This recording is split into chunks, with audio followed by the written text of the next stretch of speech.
Welcome to After Bedtime with...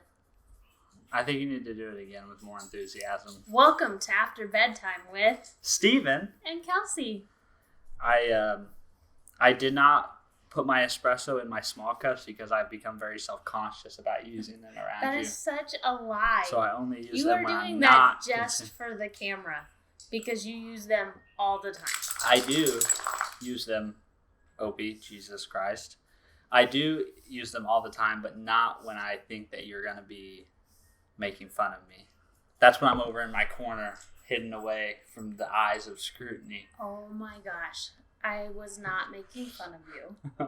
I was merely just saying that they make me anxious. What the hell is going on with the wiener dog? He's wanting to get comfortable. Oh my God. There was disruption in his nightly routine, and now he needs to go find his hedgehog. This seems more appropriate. The reason why we need like a legit studio setup is so that we don't have to deal with the chaos of the dogs. You know what a lot of people do is, we don't have a walk-in closet, but what I've seen is a lot of people do a setup in their walk-in closet and they just close the door. Yeah, but that's not going to work for a video. Why?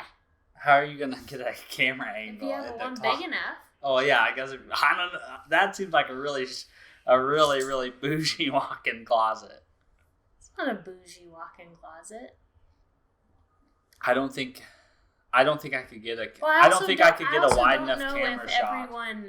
I also don't know if everyone who does podcasts does the recording as well. No, not when I initially signed on, I did not know that the camera was going to be a part of it. Well, you could totally do a podcast without the video, but it seems like just from an end user standpoint is like I use YouTube almost sometimes like a podcast player where I put the video on and I'm not necessarily watching the entire video, but I am listening to the audio.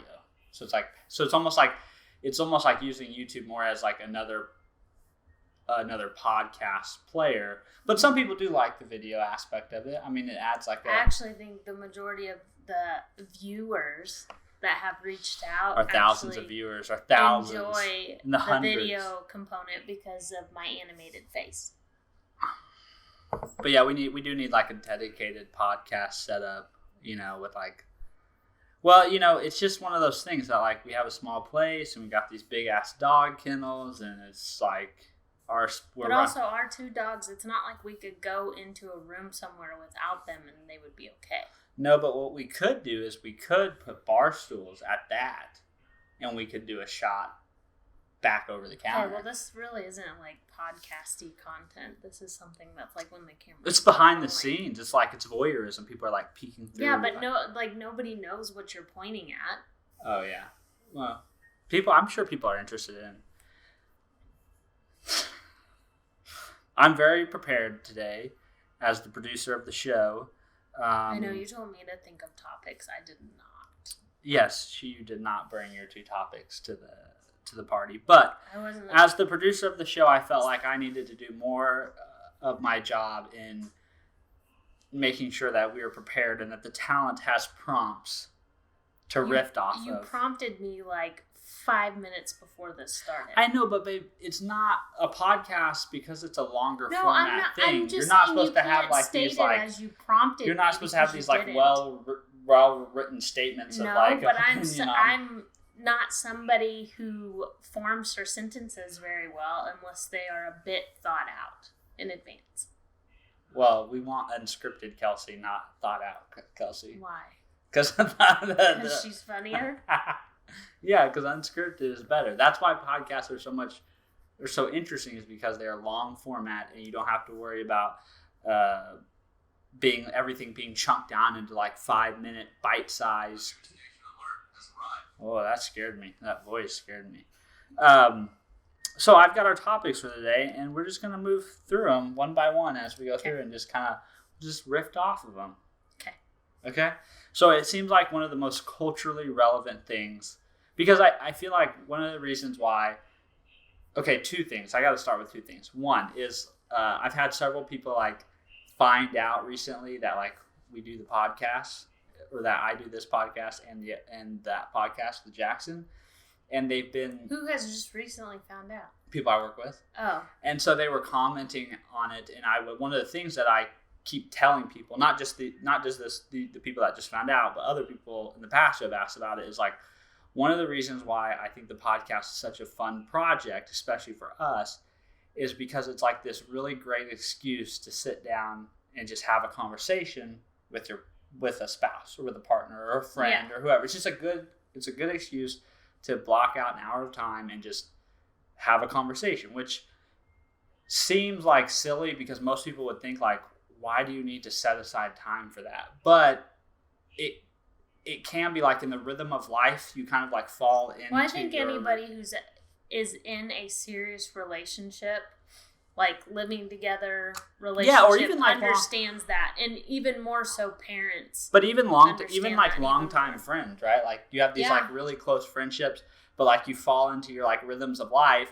and because you haven't made that like a normal part of your weekly routine, you kind of try to rely on like serendipity for these things to happen, but the serendipity never really comes because most of our lives is so routine. So that's like, I don't know, that's an interesting... Well, I mean, and also when you're in that routine, all of a sudden you blink and it's like, oh, it's been 6 months since and we haven't talked really, to that like, person. Spoke to that person. And then more intimately on like a husband-wife front, it just, the days just become very like, do X, do Y, do Z. And so like having an excuse to just sit down and talk about random shit. I think that happens nice. More as like parents. I'm not saying that like other relationships don't have that, because I'm sure they do. But I think parents lose time in the day very, very quickly. And then they don't really have a whole lot of time for themselves, for them actual selves, not as like a couple. So like the couple time dwindles even more because of that situation. I concur.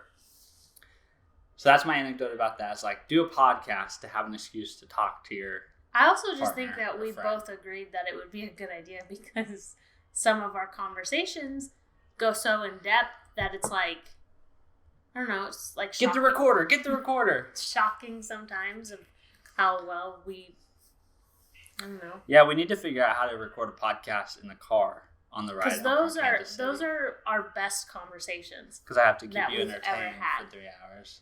Well, it's not a very fun drive. It's just straight. No, it's not fun because you take the BFE route there. It's faster. It's 100% faster. And it's going to get even faster because they're adding more lanes. So what was that? Where I was going? Oh, I was going with the anecdote. I was sharing that because the next thing I'm going to say, or the next thing I'm going to talk about, is because it seems like so we did this podcast, this project, so that we'd have this excuse to talk to one another. We thought it would be fun. And because our conversations, sometimes we'd be like, man, this would make a great podcast. But the third reason... Not that we think like thousands of people want to listen to what we have to say. I think everyone should listen to what I have to say. Oh, and almost nobody wants to hear what I have to say. And then the other reason was, or I guess maybe this is more of like a selfish reason for me, was like I kind of am obsessed with like documenting. I like this idea of having like historical documentation of like what was going on in your life. Because like there's a part of me that like, I wish I could go back and see my parents as like 21-year-olds. And I wish I could go back. Sometimes that worries me because then I'm like, what if my family's like, I don't like her? Yeah, well, I mean, I don't know. I find that fascinating to like play out that scenario. So I kind of find it fascinating that like in 20 years, my kids could look back on and like see, like, what was my dad like when he was 27? Or what did he talk? What were they talking about? What was going on in their lives? So it seems appropriate that like the first thing we should talk about is like the big world event that's happening right now. And that is kind of like COVID's resurgence. But it's not really like a resurgence. Like everyone keeps calling it like a second wave. It's not. It's been here this entire year. It has, but like there was a huge wave, like March.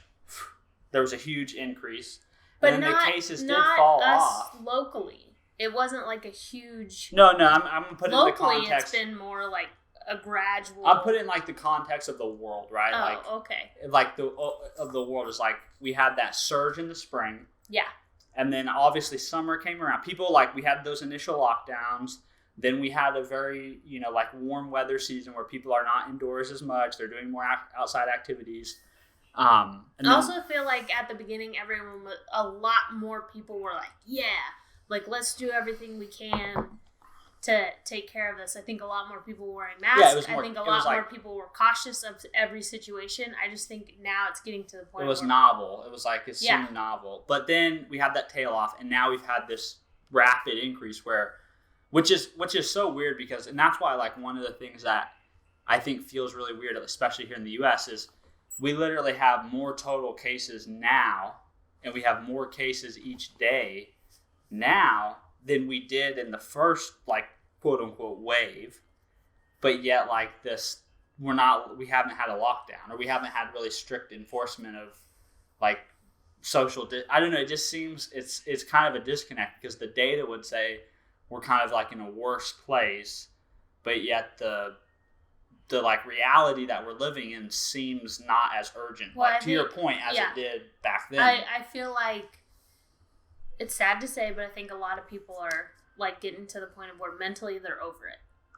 Yeah. So they're not to the extreme caution as they were back in March. And then also I think a lot of people are like, oh, well, my buddy Joe had it and he was totally fine. Not a big deal. We're around the same age. It's going to happen the same for me. That's not true. And I feel like too, like there's a sense of, what is the right word? Like you kind of like that's the same idea behind, like when you walk into a room and there's like a smell and you notice it, mm-hmm. and then after like a few minutes of being in the room, it's like your body's initial fight or flight. Yeah, you like adapt to it, and so now you're less sensitive to it. You don't react as much to it. Where we should really be sensitive to it and not take it for granted. We should be acknowledging it. We should have even more awareness of it because of the current. I also think a lot of people are stop watching news because like 100% get it. I'm the same exact way. Like mentally, for your own mental health, it may not be good for you, but I also think that people are just kind of almost like tuning off from news sources to where they may not even be aware of how bad it actually is. Maybe not. I don't know. It's very odd. You are very different, though. You're not somebody that would I'm one of those people. I don't watch the news, and I'm not watching it like I was in the beginning because literally it made my anxiety fly through the roof. And I'm very, very cautious. I still do everything I did back in March. It's just I can't be tuned in to all that stuff all the time. I am tuned in to our local information from it, but other than that, I can't. Well, we're going to hold you accountable for that, Kelsey. I'm sure people will be upset about that, but I can't. I can't. It's funny that, I don't know, I still go back to the whole thing like we were talking about earlier today, where it's like, we could all make this really simple if everyone just acted like they were, like in The Walking Dead, right? Like when they find out that like everyone's infected with the virus, so if you die, you become a zombie. Like, so if everyone just assumed that they had the virus and acted like they had the virus, it would solve a lot of our problem. Like if everyone assumed they had the virus, so I wear a mask everywhere I go, anything I do. I assume I have the virus, so I don't even get in contact or go out unless absolutely necessary. Like, I try to find every avenue to avoid having to go into public in larger groups of people, right? Like and I feel like there's also this sense like this, it's a very, I think an American thing where we're so individualistic. So everything we do in our lives, we're always trying to put it in our individual context, and we're trying to rationalize how it's okay for us and why it's okay. And I mean, even Dr. Fauci has mentioned that, like, it's good for you to have your little bubble. It's okay if you have, like, a certain family members that you're okay with bringing into your life, but then you also need to be aware that, like, that brings the risk in. Obviously. True. But totally it is okay agree. to have that smaller It's bubble. just when you're talking, though, like when you're talking about public health, then you're extrapolating it to a scale where that's kind of where it gets out of control, is if everyone decides that their bubble can be 20 or 30 people big, now you reach a scale where, okay, there's enough crossover because in that 30 people bubble or in that 10 people bubble, they have a different 30 people bubble. And then within each of those bubbles, you've got essential workers who are going to and from their jobs, and they're still mingling. It's just kids who are going it's to just school, one of those things. It's like, how much is okay? Yeah. And that's where we get into that dangerous gray area where you start rationalizing things when you probably should just, in most cases, the answer is no, it's not okay.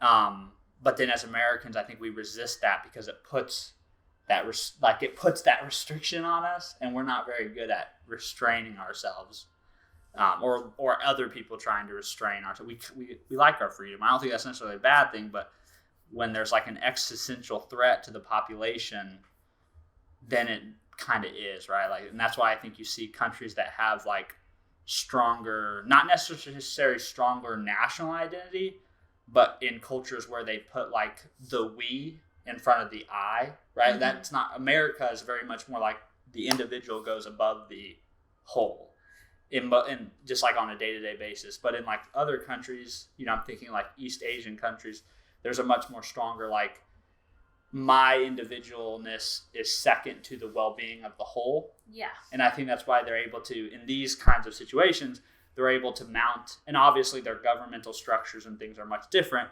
but they're able to mount a much more strong and coordinated response. But that does make for a great segue into my second talking point, which I think as of last night or yesterday or today, I can't remember the exact timeline, but the like governmental agency or office that's in charge of like initiating the transition plan to the next presidential administration, they sent a notice to Biden's, I guess, transitional team and said that they were ready to start beginning that process. So for all the drama that has surrounded the U.S., I guess, for the last 3 weeks, I guess the good news is like we're officially out of the gray area here, where I also think that is that whole transition is slightly not part of the problem, because it's gonna happen, like that's inevitable type of situation. But I think that, like you're talking about, like the national COVID response or something like that, all of that's kind of like, it shouldn't be paused, but it's like been paused because it's the transition of a new president. Yeah, and I guess that's like I'm not going to be critical of like the individual, but like more critical of the federal response to the pandemic seems very haphazard. Like there isn't a centralized database for COVID testing. There's no centralized coordinated effort. It's all happening very like chaotically. I know, but that's slightly to do with the president that we have now. Oh yeah, it's like an individual and his attitude towards things. Totally. Like, yeah, like obviously like attitude is a reflection of leadership. Totally. So I but I don't want to like totally criticize him, because obviously he is a very powerful figure in the government, but he is not the government, No, I agree. Yeah. And you could have more pressure being put on him by other individuals, either within the executive branch or from the legislative bodies. I feel like... I know, but I think slightly part of the issue has been the fact that we'll just let the states do what the states think is best. They're ceding responsibility, or in my opinion, it's kind of like abdicating responsibility. But then the other issue is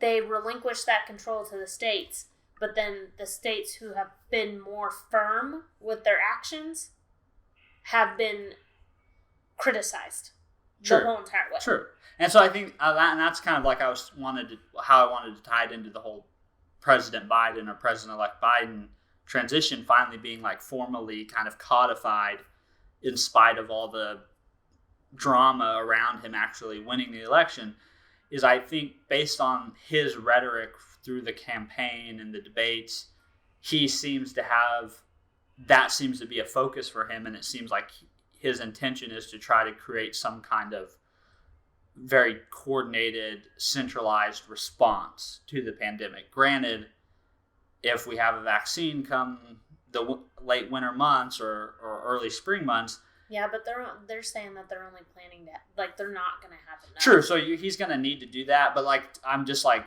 granted, like, it may not be as big of a deal as I'm making it out to be, but I think that's a good thing. Like, it's a good thing that the incoming president seems to want to put this at a higher priority and not just cede total control to the states to respond, but is going to try to come up with some kind of additional national response to the pandemic. And I think it needs to be, I feel like COVID needs to be viewed as like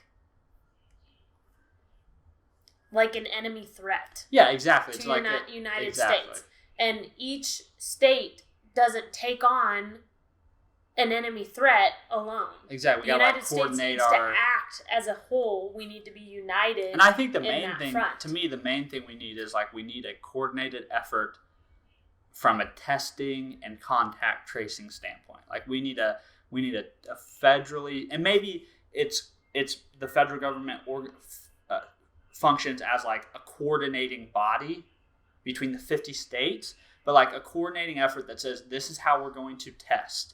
This is how we're going to handle testing. This is how we're going to handle contact. So everyone's doing everything in kind of a unified way so that we can report that up to one place, and then all the population of the United States has one central place to go for information, and whether it be information on the spread of the pandemic or the control of the pandemic, as well as how do I go find information on where should I go for testing? How long will my testing take? What's the turnaround time on like just this one hub, instead of having to go to all these different places, and you have data being reported differently in all different states, and there's people that are working, like you have Johns Hopkins and the New York Times. You have all these different bodies trying to create that centralized hub, and they're trying to pull this data from all these different sources and unify it and it just seems like it's a function that, to your point, it seems like we've decided that one of the roles of the federal government is to coordinate kind of our national defense. This seems like it kind of falls, maybe not under the same, like, category of national defense as, like, a foreign invader, but very similar. Yeah. A very similar kind of proxy to that. But I think it's just exciting that finally, maybe now that we're starting that transition process, maybe he can start to galvanize that response sooner. It sounds like, from what I watched an interview with Dr. Fauci, and it sounds like from what he's gauging at is that the United States as a whole, for the people who actually go and get the vaccine, he thinks that everyone will have availability to it, if not had already had it by April. That's exciting. Yeah. Projection.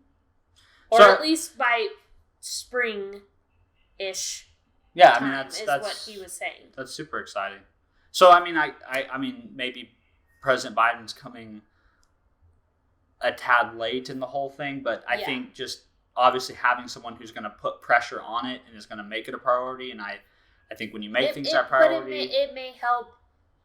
It may speed up that timeline. It may, help curb because the biggest thing is to try to not overwhelm our hospitals to get us the bridge to the vaccine is what they've been saying. True, and in the worst of cases, if that timeline for the vaccine is pushed out for whatever reasons, maybe they have manufacturing issues or who knows what. There's just not enough. At least there's like a backstop there to know that you have. Yeah.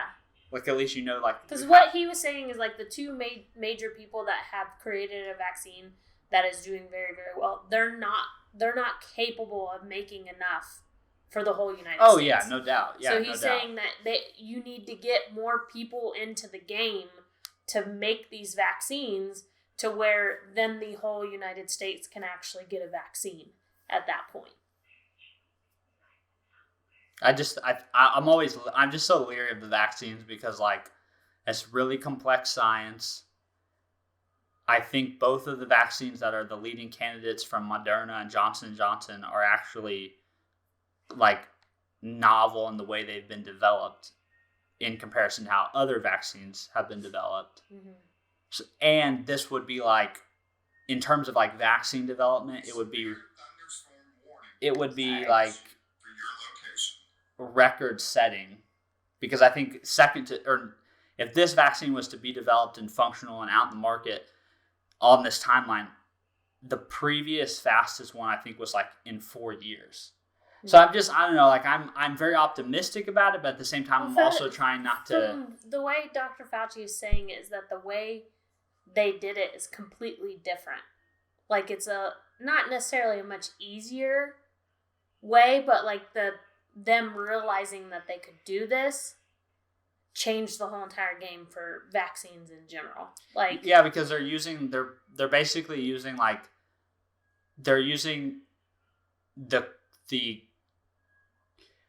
the genetic code for this protein that the virus has on it, and they're taking that code and they're putting it into this. That's like the vaccine, mm-hmm. and that tells your cells. I know it's like this. I just know that from what I've read about, it's a very novel way of doing it, and part of it was a technique that was driven by a research group that was working in response to the SARS or the MERS outbreak, and so that's why like very quickly they were able to like take the technique and readapt it for this virus. I don't know. I'm one of those people like don't want to count my chickens before they hatch type of thing. The percentages that they're showing is very, very hopeful to the point of like, oh my God, that's like the greatest thing in the world. But then at the same time, you're like, but like, just as 2020 has been. I don't know. I just feel better. When is the other shoe going to drop type thing? Or the fact that it is a completely brand new way of doing a vaccine. I'm more of just happy that at least there's somebody that's in charge that is going to take it seriously and put a focus on it, and therefore other people are going to take it serious and put a focus on it. I mean, you can hope. That I totally believe that from the way he's talked about. I also just like how like all the little like videos now seem like everyone is really trying to make it clear that we need to be unified and to stop going after each other. Yeah. All right, politics out of the way. So obviously the next tie-in here is, because there's a pandemic, the holiday season this year is going to look a lot different for a lot of people. So I thought maybe we could talk a little bit about our plans for Thanksgiving and how vastly different our Thanksgiving is going to be. And I'm sure a lot of other people's are.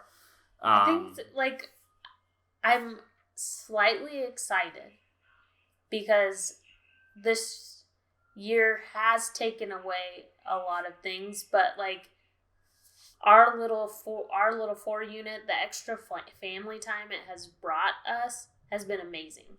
Like being able to do Cal's birthday party, just the 4 of us, like there was no stress. There was no, there was no spending all this extra money. Yeah, and I think that's the hard thing for me right now, because a lot of people are talking about how shitty 2020 is. Whoa. If you can hear that's that, some serious a storm just came in. So there's a lot of people talking about how shitty 2020 is. Yeah. And this is really getting to me. It's distracting. And we can pause it for a second. No. Which I totally understand why people think that, because in like the macro worldview, yes, there's been a lot of bad things. But like in my personal like little microcosm, 2020 has actually been really awesome. Like I've gotten a new job. I'm getting to work from home for the past few months. Yeah. Even at my old job, we were working from home a little bit. That bonus family time that we have gotten. And the other thing is, what a lot of people think is funny is that whenever we tell them that you're working from home and like I'm a stay-at-home mother with like the kids home, they're like, oh, that must be fun. I'm like, it actually is. Like, I don't feel I like it. Me and you aren't fighting a ton more. Like, we haven't been. I like it. The only thing that's tough for me is like what I said today is like a little bit of, it does seem like one big long day sometimes because there's not like, before there was definitely, at the very minimal, there was like a bookend and a beginning. And that was kind of marked by Dad departing for work and Dad arriving home. And that was what's funny is the fact that you realize, like, you saying that because it's changed for you, it's been the same.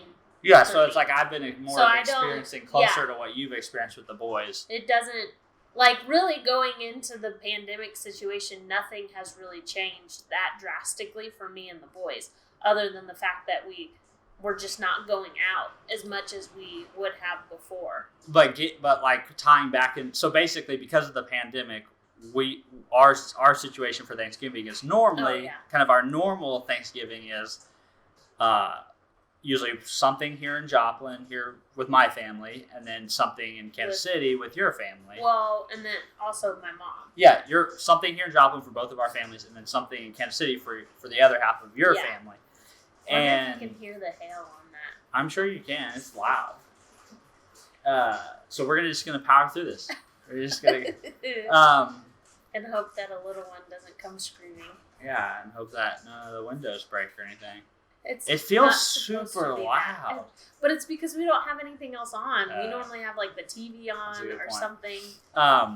Going. It is fun to watch you be in the panic position during the storm. I'm not panicking. But I'm you're just like acting distracted. a little I'm just distracted because like this is loud. Thrown off by it, and I'm normally in that position. That is something that I've noticed horribly about, like, I don't know if I've always been that way, but like in the last 2 years, whatever, I am so sensitive to sound.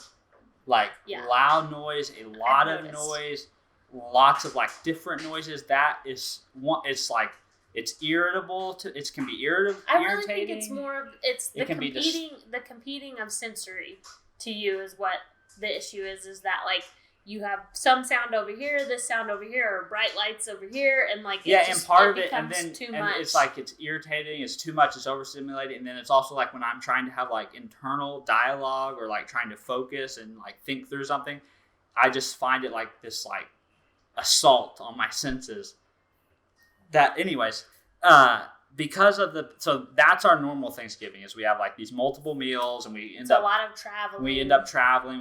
We got to go to everyone's houses, and stuff, and which is awesome. It's great to see everybody.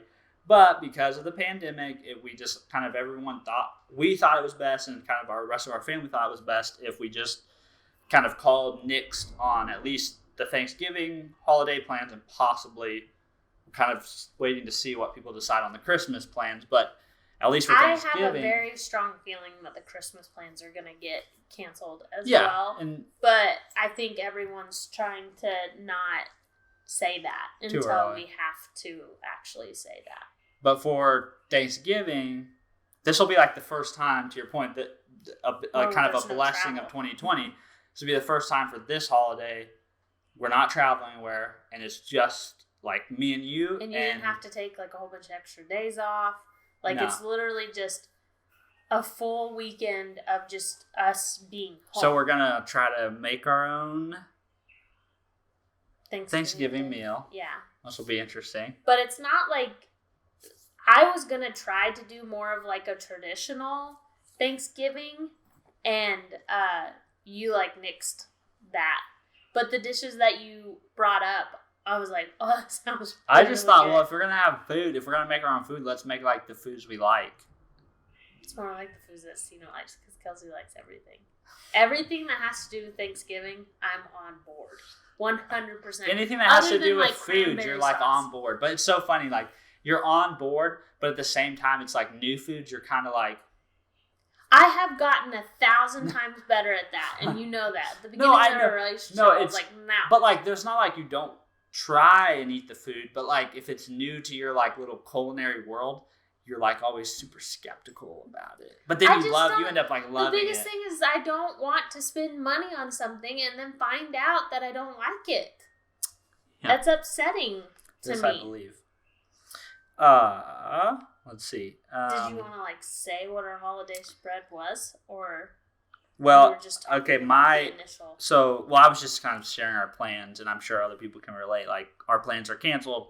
We're going to be here all day, and we're going to make some food, and we're going to eat the good food. I've requested this really good Italian a salad, apparently, that your family makes. That they took the recipe from a restaurant. And then you requested some kind of potatoes. I wanted mashed potatoes, but then you brought up the cheesy potatoes. We can make both kinds of potatoes. I don't know how to do mashed potatoes. I'll make the mashed potatoes. No. Yeah, because I made them one time and you're like, they're not smooth enough. I'll make them smooth for you. It's you just gotta press them through a fine mesh. That's it. That's all you gotta do. But then that means we have to go and get more stuff. I already have the stuff that we're gonna do. I'm gonna make you some mashed potatoes. Go tomorrow, get yourself a few potatoes, and we'll make you mashed potatoes. I know. And then we'll have to do like a gravy. Then we're gonna do. I'm not a big fan of turkey. I'll eat it, but I would prefer chicken. So we're gonna do. I like dark meat turkey and the turkey. Well, you could get a turkey if you wanted one. But I don't want to cook it. Yeah, it just seems. I don't know. I always feel like people cook turkey and it doesn't. Like, everyone's like, oh yeah, turkey at Thanksgiving. I always find most people's turkey is like dry. I mean, it's fine, but that's why I like the darker meat, because the darker meat always isn't. Like, I think most people just end up dipping their turkey in their mashed potatoes, and that's why they love it, because you're eating mashed potatoes. So I requested like a rotisserie chicken, make it easy. Yeah, we're gonna have a good Thanksgiving day. On that note, though, I thought it'd be fun to reminisce about, like, what's your favorite Thanksgiving memory? Yeah, I saw that, and I don't. You don't have a favorite one? I can't really think of one. I mean, my biggest thing is that I just love being with my family. That, I'm sure there's thousands of memories that we have together. I just can't really think of one that's like the specific. You know, you've got some family member, out of all the hundreds of people that listen to this, all our family members also listen. And one of them out there is going to be like, she doesn't remember that one time when we did that really special. No, but that's the thing, is that all of my family knows that I do not have a very good memory. Anyway. All right. Well, I have a specific one I can share. I don't really know if it's. I don't know why it came to mind so prevalently, but this, if I had to think of a Thanksgiving memory that was like really fun, is Thanksgiving at my parents' house. I don't think we were dating yet, but I must have been like in middle. I'm not even in. I must have been like in middle school. Like, I would agree. Like, the best part of holidays is like all the family coming there, like all those different parts of your family all being in the same place at the same time, and all the ruckus and the energy around it. And like, personally, I was like an introvert. I don't really want to be in it, but I want to be like around it. But you like what's funny is you're like a special breed of introvert, because you like I like the presence of others. Everyone is there. Yeah, I like the presence of others. I like listening to them. But I don't want to have to. But you don't want to be in the center of it. Yes, no, I don't really. Which is always the funniest thing in the world. Want to be on the peripherals. Because, like, especially on the grave side of my family, I have said this before, and it's literally a group of... Babe, we're running out of time. No, we're not. It's literally a group of extroverts competing for attention, and then there's, like, Stevan, who's this introvert, and my other little brother, Nico, who's also kind of showing signs of being an introvert, who's always off by themselves on the couch, together, but doing their own thing. And it's the cutest thing in the world. The memory that comes to mind, I really don't know if favorite. Brushing off my whole little. I really have to share my memory. Okay. My favorite. So it was like It was like my aunt and uncle were there. If Steph was there, cousins then I was were there. Probably there. I can't remember. I want to say maybe it was.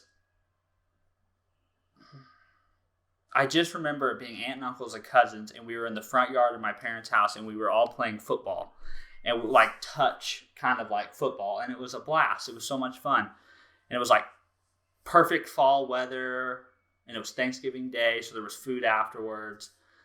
That's kind of like my most fond Thanksgiving that comes to mind. But maybe this Thanksgiving will be my most fond one because it'll just be all four of us playing Fortnite and eating food. Because that's all. I am excited about all the food because the stuff that we're getting is like good. So what's your favorite Thanksgiving Day food? Mashed potatoes. Well, then we gotta make mashed potatoes. No, but it's not like I can get that another time. Did you get rolls? Yeah. Okay, so like that would probably be my number one favorite Thanksgiving. And you didn't even have that on there of what you wanted, but I knew that that's this like group, I love mashed potatoes. I say this group, me and you. But I love mashed potatoes. I love eating my mashed potatoes using a roll, but I really like rolls. I bought a little thing of rolls that go in the freezer and they're already in the pan. Love it. Just throw them in the oven. If you haven't caught on, we're all about the convenient. Yeah. Actually, like I like to cook. The thing is, like I like my time more. That's my constant. It's the time-consuming part that throws me. I probably would get into it more if we didn't have like littles. But also because that's the other thing is like when you go in there, like when you go in there to cook, they just bug you. Yeah. And then everything takes like 10 times longer than it should. And then I'm more irritated that like I took the time to cook. I don't know. I'm in a weird stage where like when we lived on our own and it was just us at the apartment, I cooked all the time. It was so good too. But then here, like I found myself cooking less and less because I feel like my time has become more condensed and therefore more precious. So I don't want to give up. It's like a constant struggle to give it up to things that I feel like I could find more efficient ways or less time consuming ways to do it. So more of our meals have become more convenient based or like crock pot meals. Those are like the greatest thing to me because I can cook that all day long and not have to worry about it. Totally. Okay, so we're getting up there on time, babe. We're people may be sensed, but as the producer here, I'm gonna have to make some executive decisions here. We're gonna cut this topic. We're gonna save this for another time. So we're gonna end with this is kind of a funny one to end with. You sent me the one topic I'm cutting is this is a very like involved question, and I know it's gonna take us longer than probably 20 minutes to dissect it. But I wanted to ask you how you feel our conversations about money have kind of like changed over the years. I think they're way less hostile. And that's probably due to me. No, I think it's just I think money and finances is always such an interesting dynamic I think particularly in marriages, but in any relationship. So, and I think it would, because we've been together for so long and because we started. Because you broke the wild stallion. No, because money. Mainly because we started dating when I was 15. So like the evolution, we've gone through very like transformative years together, right? So like the way we see things, the way we think about things, the way we talk about things have changed so drastically. And the fact that you were like, Kelsey. But so I want to say, because this is a really interesting, I want to save it for another episode, maybe the next one. And I want to end by like talking about this Instagram message you sent me. I think you sent it to me last night. You sent me this Instagram message that was a link to this journal that's like the tagline. I thought it would be nice. No, the tagline, the funny thing is like the tagline of the journal is like couples therapy in a book or something like that. And I thought, man, God, hint much? Oh, I wasn't meaning it like that.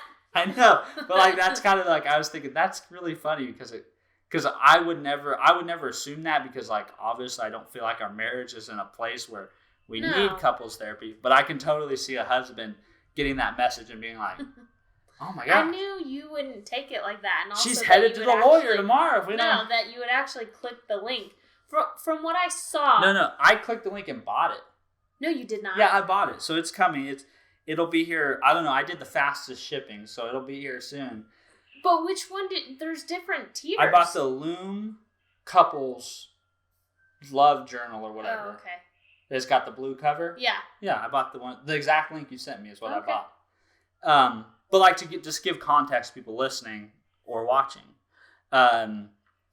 It's like basically the premise, from what I gathered from this link that you sent me, which okay, wives, if you're going to share something with your spouse like that, maybe put a short blurb in your message. What's funny is that says like, hey, I'm not thinking about leaving you or anything, and our marriage is really strong and healthy, but I saw this and it looked cute. I did not think like that at all. No. I saw it because some influencers, so apparently we got influenced. No, because I was watching them talk about it, of how it has two sides of the book to where like it will ask questions and it sparks conversations, and it even helps you maybe communicate things that are like harder to communicate face to face, because I know sometimes written or like a lot of times where if me and you are in a fight, I communicate better when it's through text. Like there's been moments where it has gotten heated enough to where I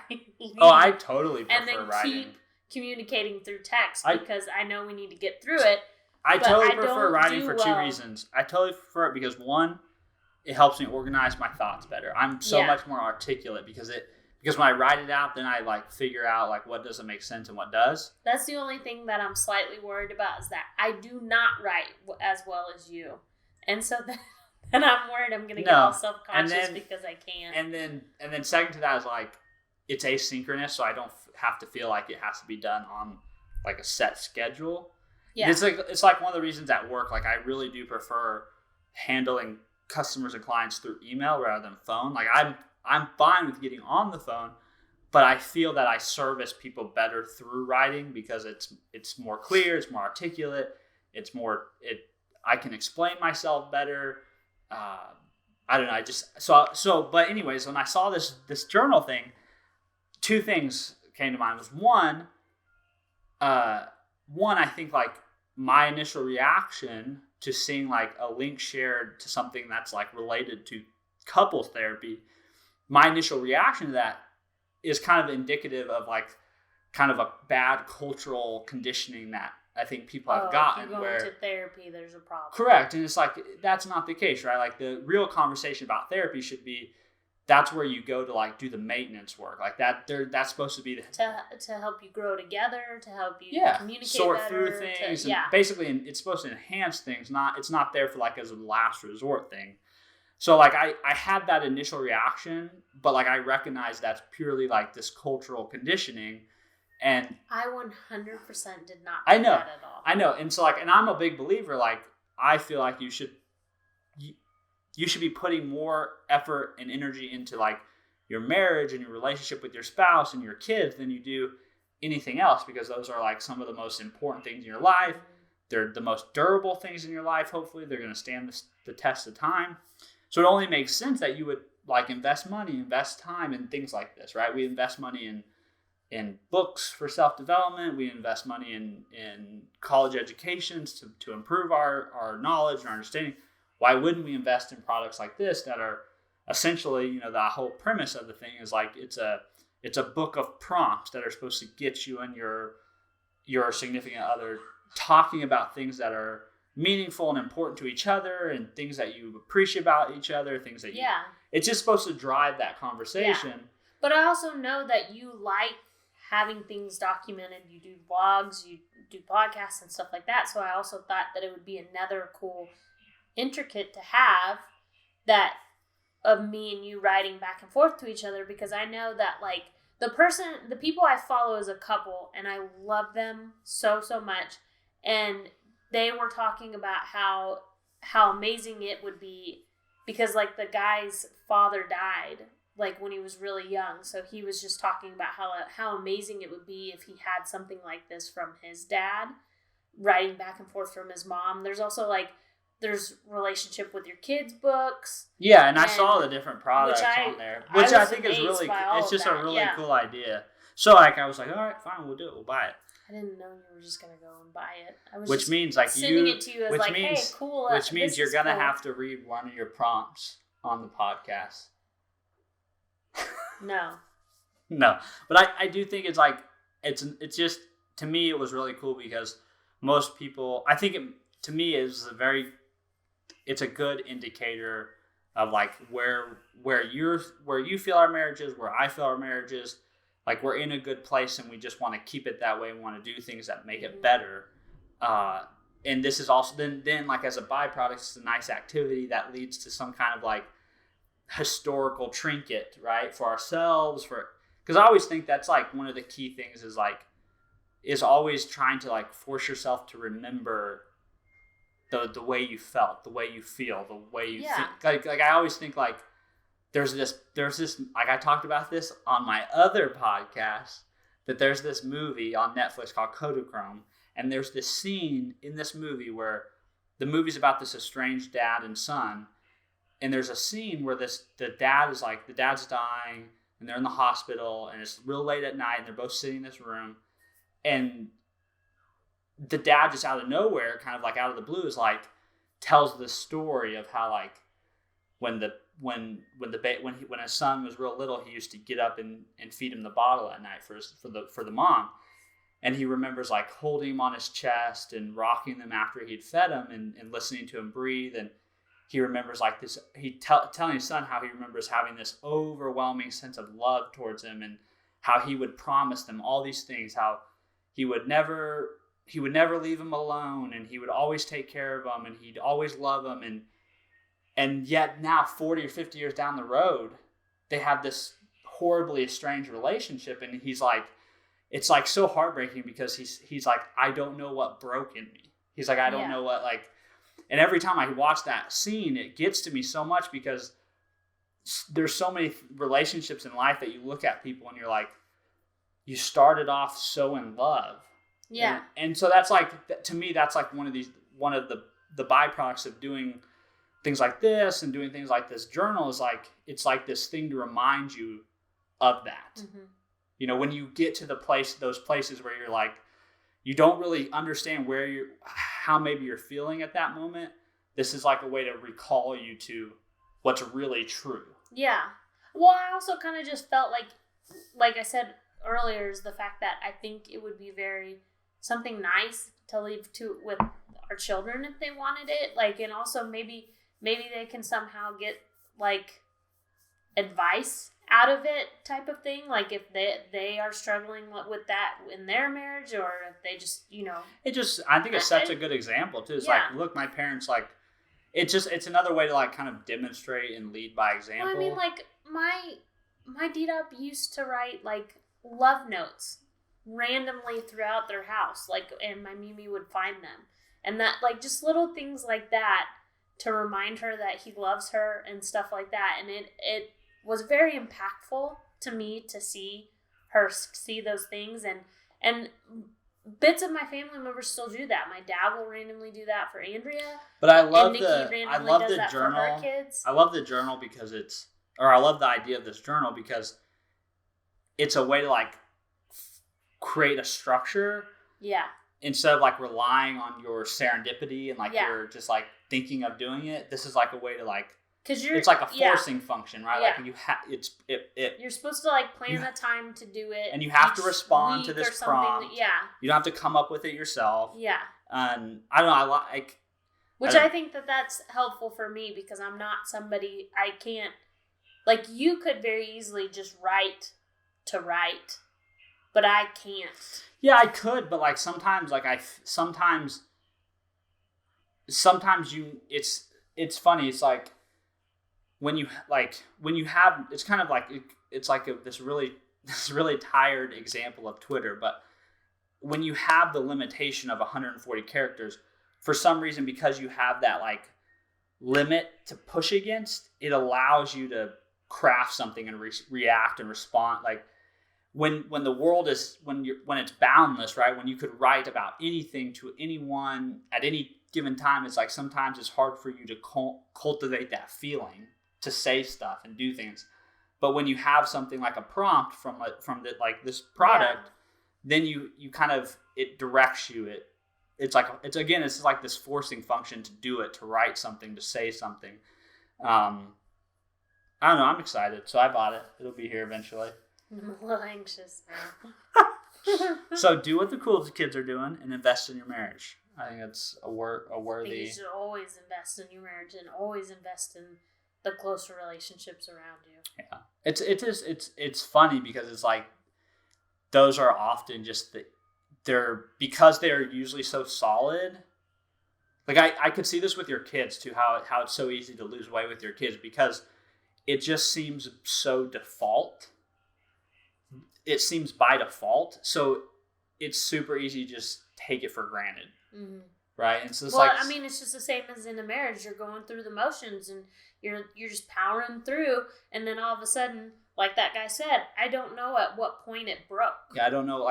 Exactly, and that's how I feel like a lot of people who go through divorces and like a lot of estranged relationships happen in this letter. I don't know at what point what happened or what changed, and if they would have had that kind of communication open, they may have been able to like fix it before it had gotten to that point. Because if you're staying in contact like that and you're staying if you're connecting on a regular basis and that's what I think, like having a place to have a conversation and having books or journals or weekend retreats or having a couples therapist that you see on a regular basis.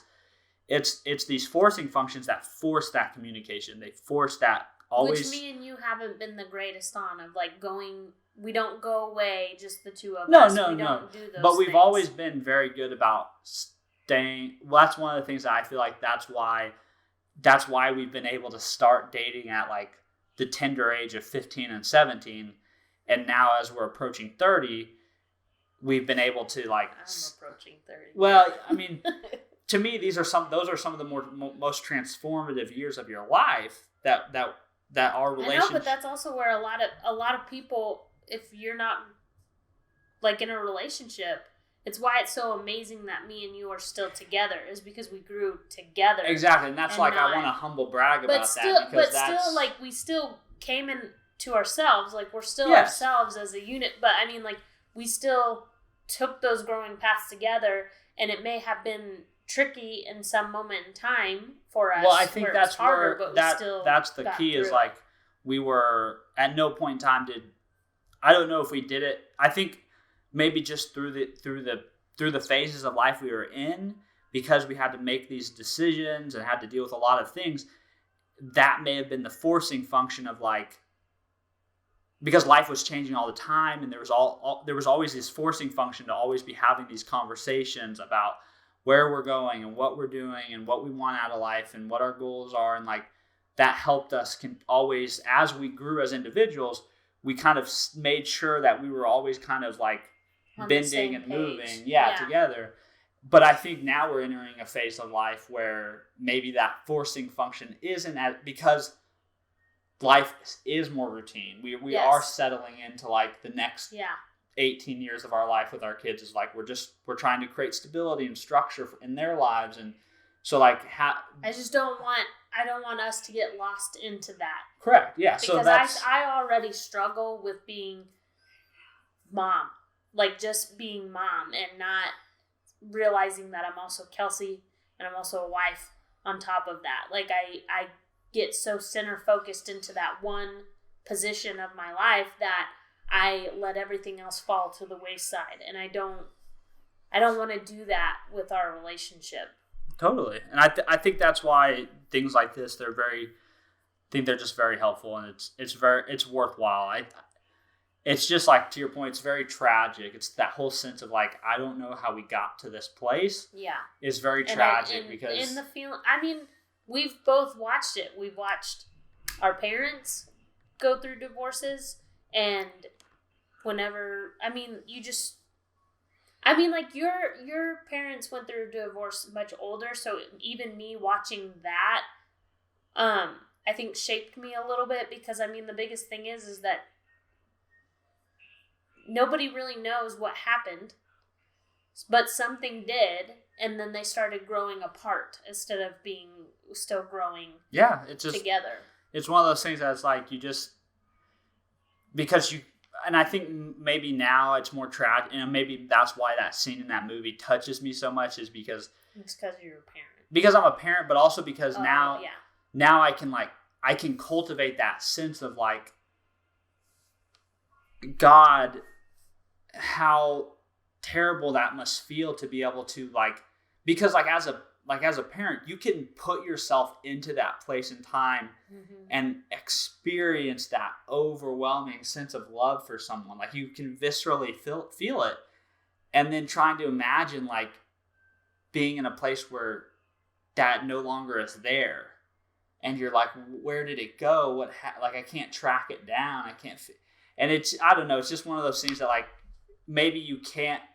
I think you can't understand the tragedy was until there, but you were no longer going back to feel those feelings. True, exactly, and that's you were never for all the shit you were just letting the shit pile on instead of going back and being like, this is my kid. There's a core, love my kid. And there's a principle foundation to keep that here. Relationship with my kid, and doing that extra effort, because the biggest and then thing it's more shit gets piled on top of that, and it gets harder to dig through there to but also find the other end on the kid's front, the kid doesn't remember those moments. So if as far back as the memory goes for the kid, if they just start remembering shit.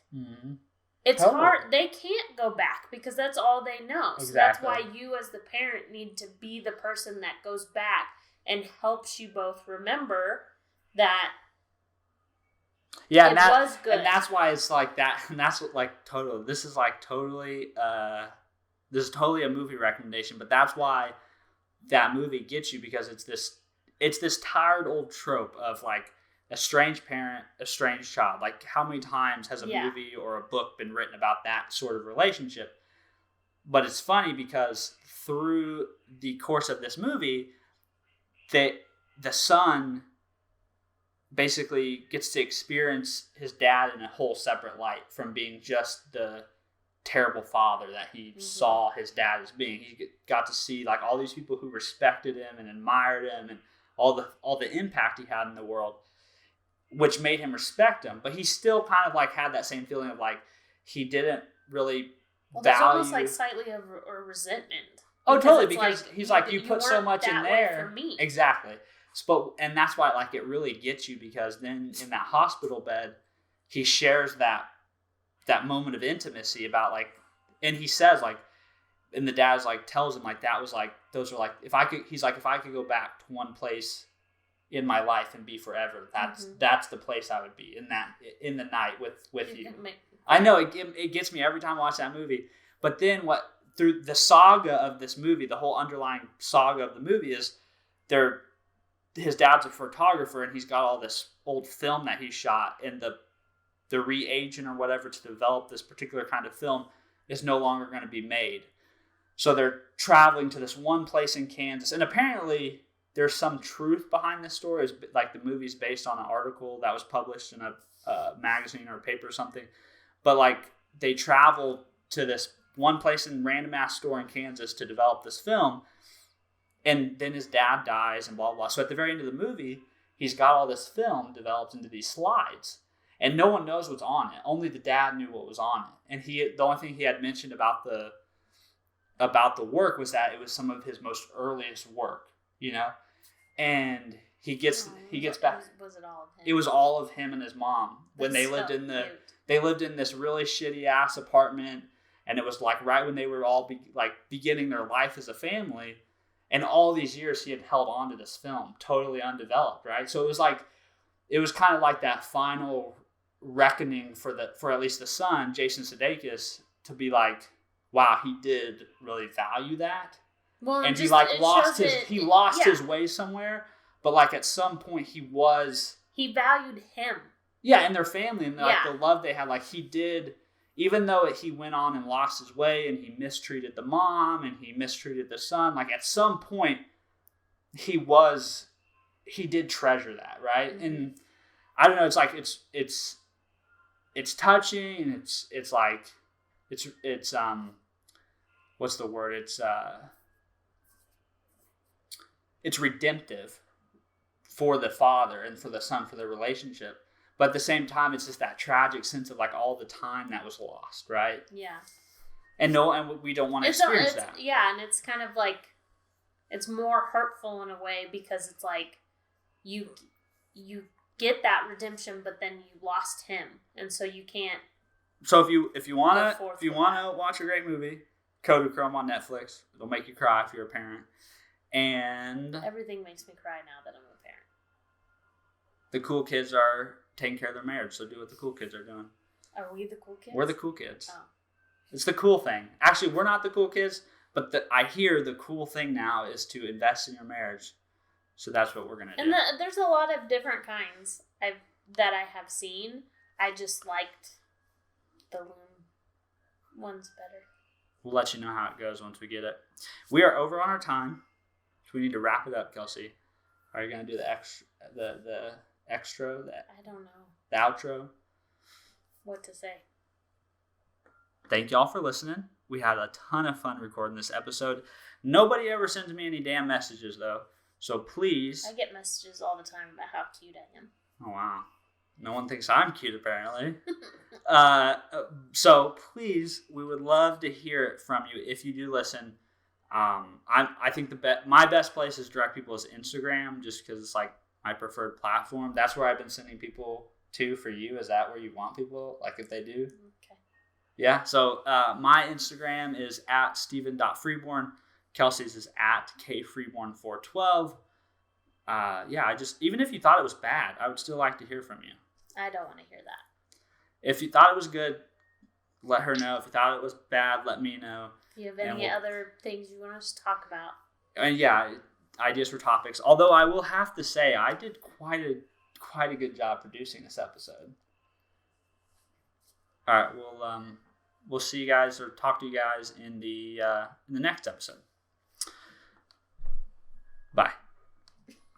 Are you gonna say bye? You need to say bye. Bye.